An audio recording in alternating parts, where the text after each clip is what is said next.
स्पष्टपणे मी सांगतो, वाल्मिक कराडच्या हक्काची सुपारी घेऊन हक्काला मंत्रिमंडळातनं अजितदादांनी बाहेर काढल्यामुळं हक्काला पुन्हा मंत्रिमंडळात घेण्यासाठी हे हक्का त्याच्या बंदूक खांद्यावर ठेवून हे काम करत आहे. पश्चिम महाराष्ट्रात त्याची अवकात माहिती, तेथील धनगर समाज त्याला केवढ्याचंही मोजत नाही.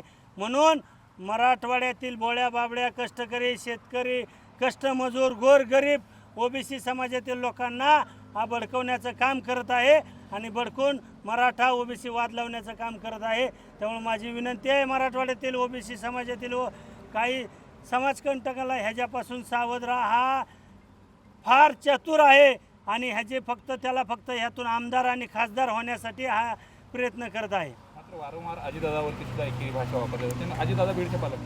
हे बघा, मी काय सांगतो, वाल्मिक कराडचा हक्का स्पष्टपणे मी सांगतो, वाल्मिक कराडच्या हक्काची सुपारी घेऊन हक्काला मंत्रिमंडळातनं अजितदादांनी बाहेर काढल्यामुळं हक्काला पुन्हा मंत्रिमंडळात घेण्यासाठी हे हक्का त्याच्या बंदूक खांद्यावर ठेवून हे काम करत आहे. याचे अनेक सोशल मीडियाच्या माध्यमातून पुरावे आहेत की वाल्मिक कराड हाके हे ज्या सोलनकर म्हणून धनगर समाजाचा बांधव जो वडीबुद्रुला आंदोलन करण्यासाठी हाके त्याच्याकडून 5,000 रुपये घेऊन आला आणि आज तोच फोनपेला त्याला मराठवाड्यातल्या अनेक लोकांना पैसे पाठवतो. तुम्ही असं करा तसं करा.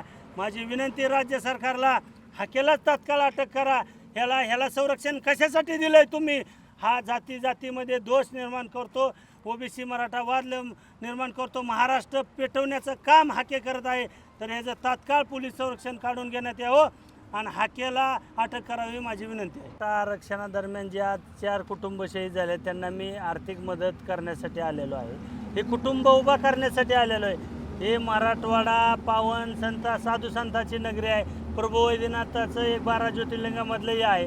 आणि हा मराठवाड्यामध्ये लक्ष्मण हाकेसारखा दलाल जे सुपारी वाजवतो, जो वाल्मिक कराड जेलमध्ये होता आणि त्याची सुपारी घेऊन तुम्हाला सांगतो मराठवाड्यामध्ये जातीमध्ये विष पेरून इथं सामाजिक सलोखा बिघडवण्याचं काम करत आहे.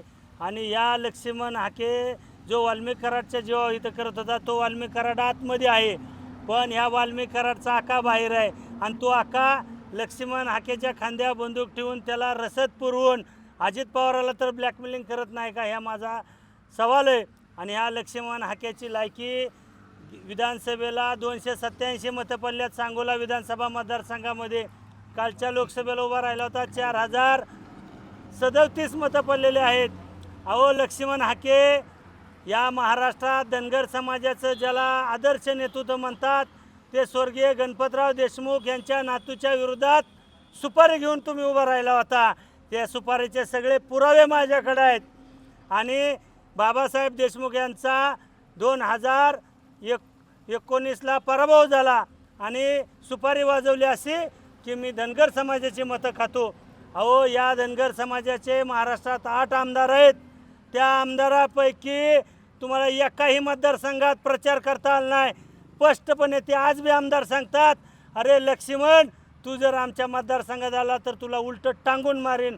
अरे तू ज्या सोसायटीत राहतो तिथंच तुझ्याच समाजातल्या लोकांनी सोसायटीच्या मिटिंगमध्ये 2 वेळा मारला आहे तुला. हा जातीमध्ये आणि मराठवाड्यामधील मराठा ओबीसीचा वाद लावून मराठवाड्यातलं वातावरण खराब करण्याचा प्रयत्न करत आहेत. लक्ष्मण हाकेला माझी हिंमत आहे, वरडून बोलू नको. तुझ्यात हिंमत आहे तर लाईव्ह चर्चा कर, डिबेट कर. मी तुझे सगळे पुराव्यानिशी पर्दाफाश करतो तुला. अरे हा सुपारी बहादर आहे, कुठल्या डान्स बारमध्ये बसला, हा प्युअर बेवडा आहे. कुणाला विचारा, सोसायटीमधल्या अनेक लोक तुम्हाला सांगतील, ज्या सोसायटीत राहतो तो प्युअर बेवडा आहे. आणि हा फक्त सुपारी वाजवण्याचं काम करत आहे. कुणाची सुपारी? एकतर परळीतनं आणि येवल्यातून ह्यांना चिल्लर वाटलेली आहे आणि ही चिल्लर घेऊन फिरत आहेत. चिल्लर फक्त वाजतच असते, चिल्लरने काही परिणाम होणार नाही. म्हणून मी सांगतो, छगनराव भुजबळ, तुमच्यात हिंमत आहे, तुम्हाला जातीय तेढ निर्माण करायचा ओबीसी मराठा, कारण का तुमची मुलं तुम्हाला पुढं आणायचा प्रयत्न करायचा आहे, पण कदापि शक्य होणार नाही. तुमचं नेतृत्व हरपलेलं आहे. ओबीसी समाजाने तुम्हाला ओळखलेलं आहे. तुम्ही सत्तेतून पैसा स्वार्थ, या पोटी अशा सुपारीबाज लोकांना चिल्लर वाटलेली आहे आणि ही चिल्लर तुम्हाला सांगतो वाजत फिरत आहे. या चिल्लरला महत्त्व देऊ नका. माझी मराठवाड्यातील हात जोडून विनंती आहे सर्व जाती धर्मातील लोकांना. हा सुपारी भात पश्चिम महाराष्ट्रातनं येऊन ह्याला कुत्रंसुद्धा काळं कुत्रं ओळखत नाही. पश्चिम महाराष्ट्रात त्याला केवड्याची किंमत नाही, त्याची लायकी माहिती. आणि हा मराठा समाजाच्या अनेक नेते मंडळीवर टीका करतो. लोकसभेला कुणाचे बुटं चाटले तो तिकीट मागण्यासाठी, हा पण माझा सवाल आहे त्याला. आणि माझी विनंती मीडियाच्या माध्यमातून तुम्हाला हात जोडून की त्याला आणि मला समोरासमोर घ्या.